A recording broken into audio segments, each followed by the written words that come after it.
On behalf of the Morganton City Council, thank you for inviting me to talk with you today about the state of our city. As many of you know, I've been doing this for over 30 years. And so it ought to be secondhand to me, but each year it's a little bit different. Let me say at the outset, my optimism for Morganton's future, my admiration for our city staff and our employees, and my love and respect for the Morganton citizens has never been greater than it is today.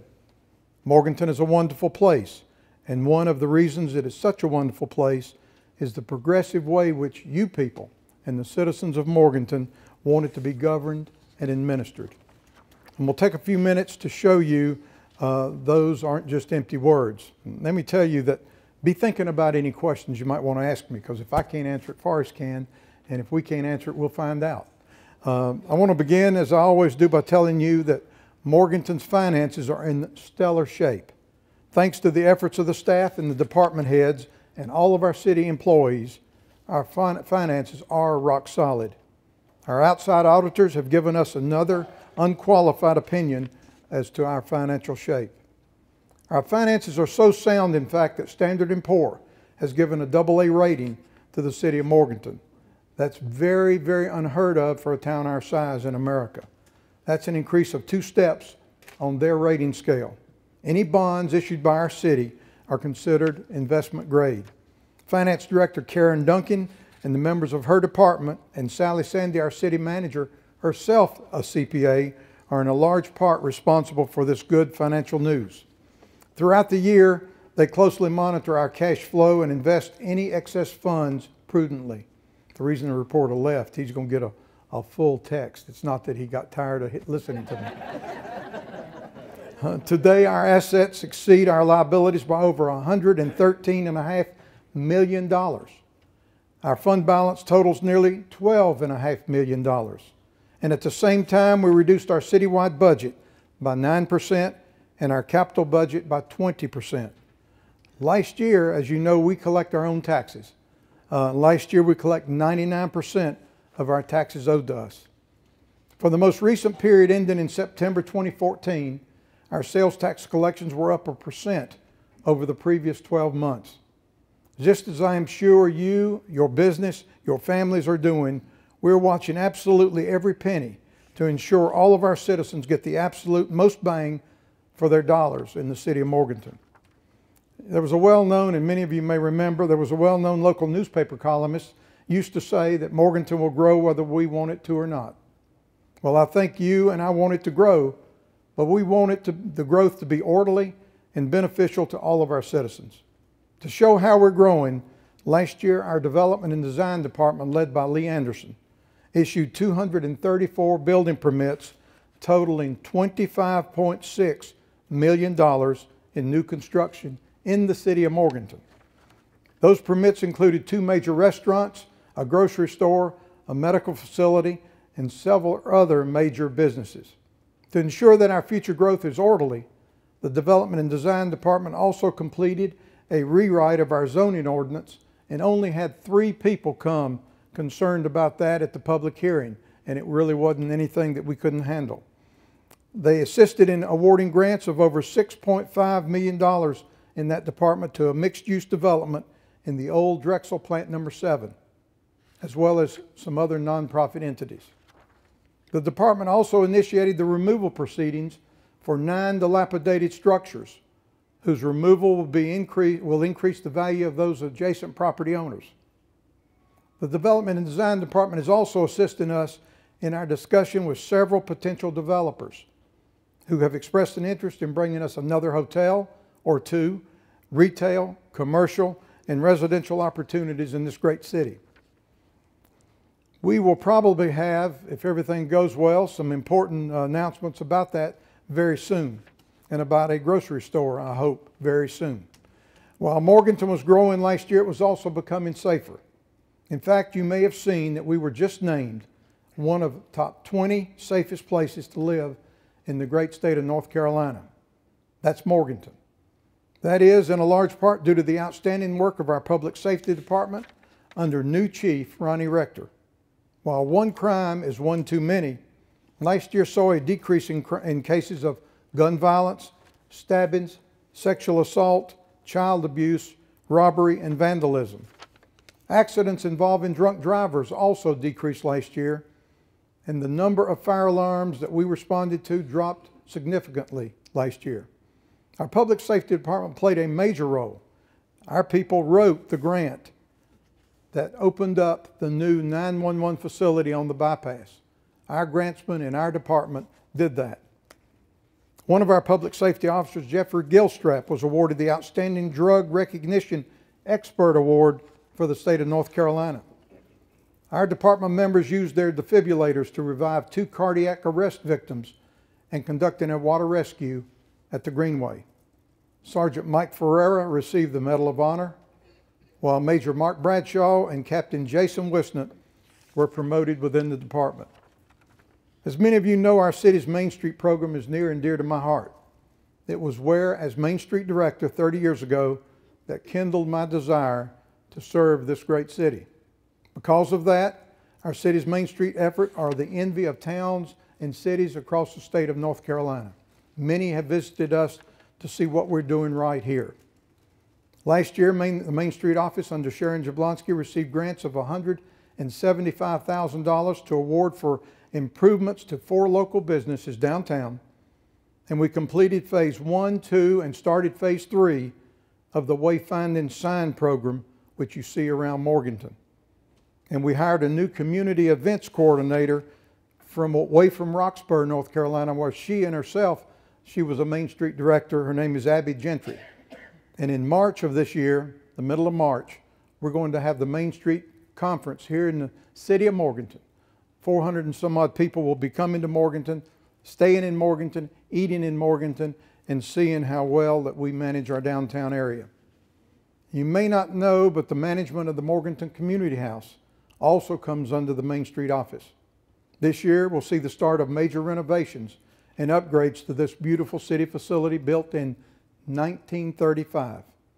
For a couple of months, the Community House will continue to meet its obligations to local civic, professional, and other groups from just across the street at the First United Methodist Church.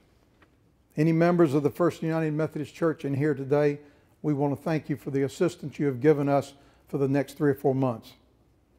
Right now, the Community House is serving a record of 2,100 meals a month.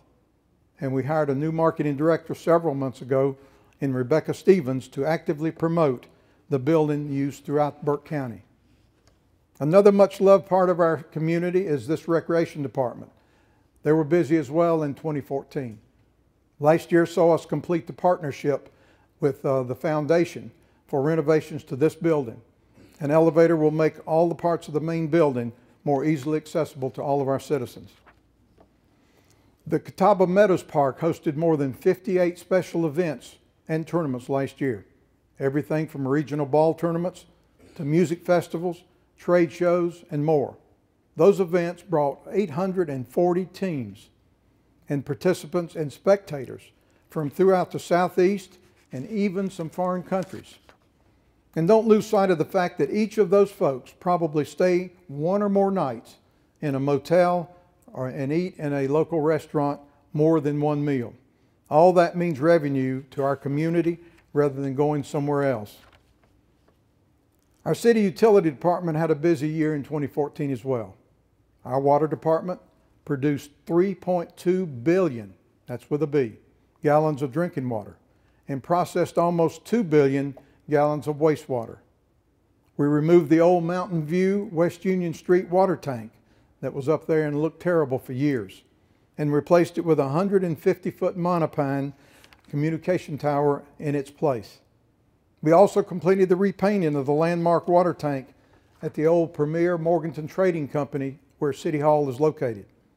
That tank will soon be the site of a new cell tower that can help greatly improve Verizon's service in downtown Morganton. We completed an $11.5 million improvement project at the wastewater plant last year. And I find this statistic interesting. Our city crews are now maintaining 331 miles of water lines and 204 miles of sewer lines in our system. A lot of those lines are starting to show their age, and we're working with state and other funding sources to assess and upgrade portions of that system.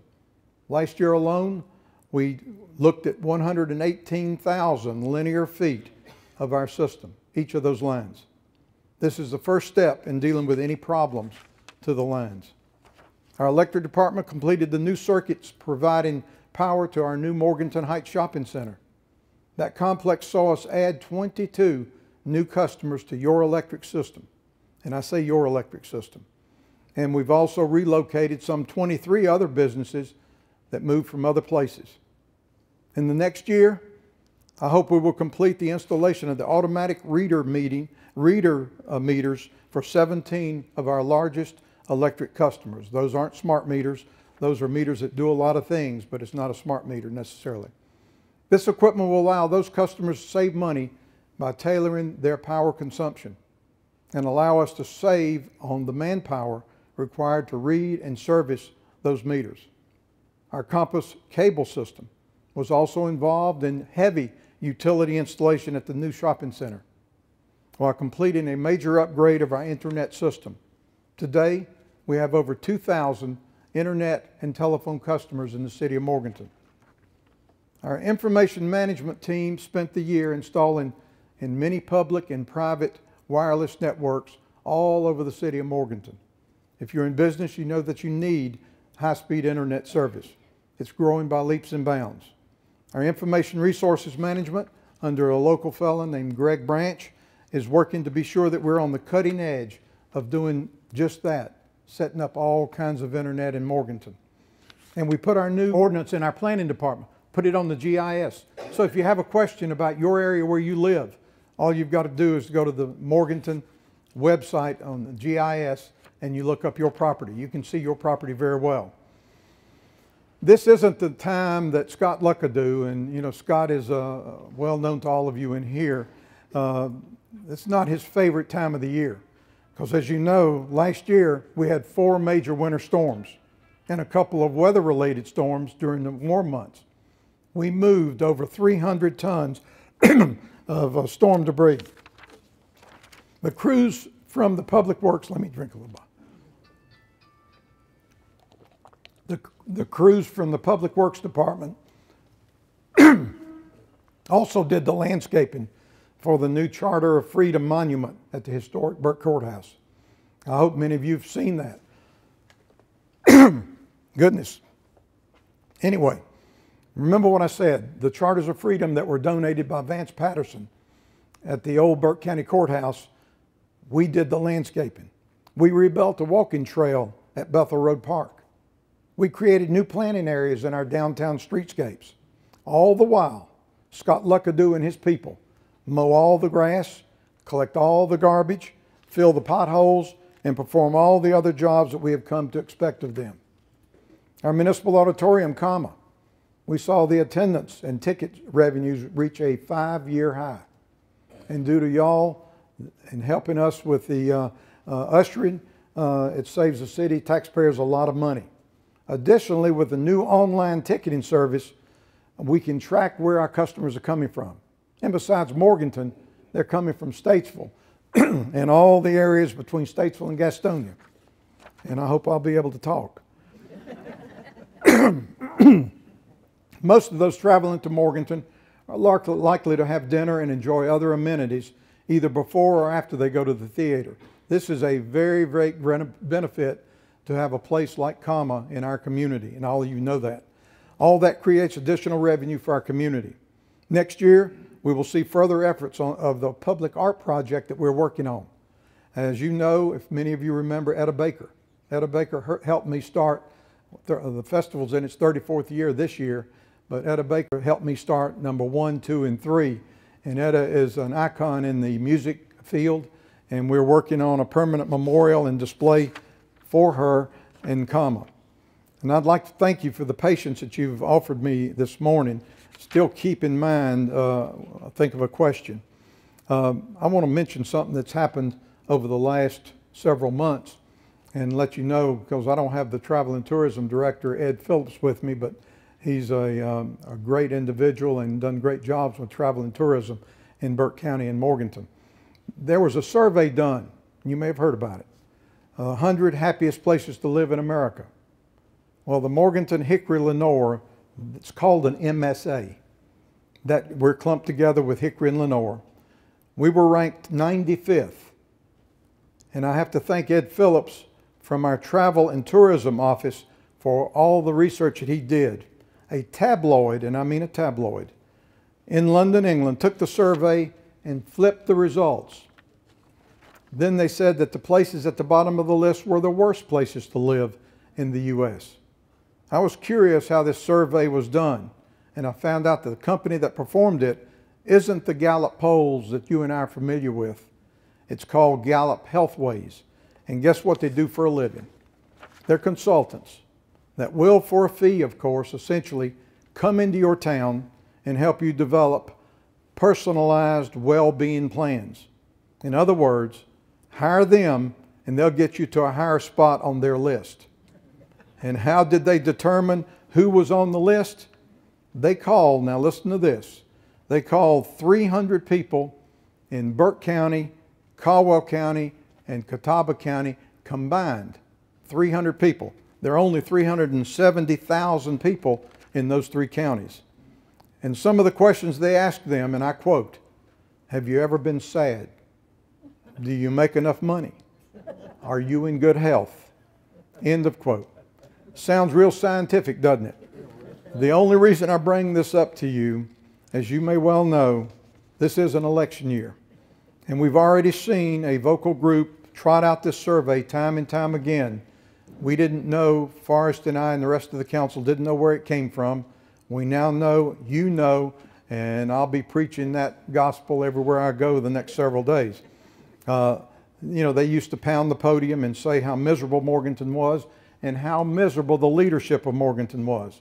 Well, just like in the old John Wayne movies, them's fighting words. Is Morganton perfect? Is there no room for improvement? Are we doing all the things flawlessly? No, of course not. But I believe our community is far, far from the terrible place that they would tell you that it is. And you know, I could stand here all day and talk about the positives of Morganton, and that I could even list many, many things that we do great in this community, or you wouldn't have retired here and you would have moved somewhere else. But I really hate to see people twist the truth. You know, you can throw all the mud on Mel Cohen, and they have, but do not ever say anything derogatory about Morganton or the good, hard-working, decent people who call Morganton home. I won't tolerate it, and I don't think you should also.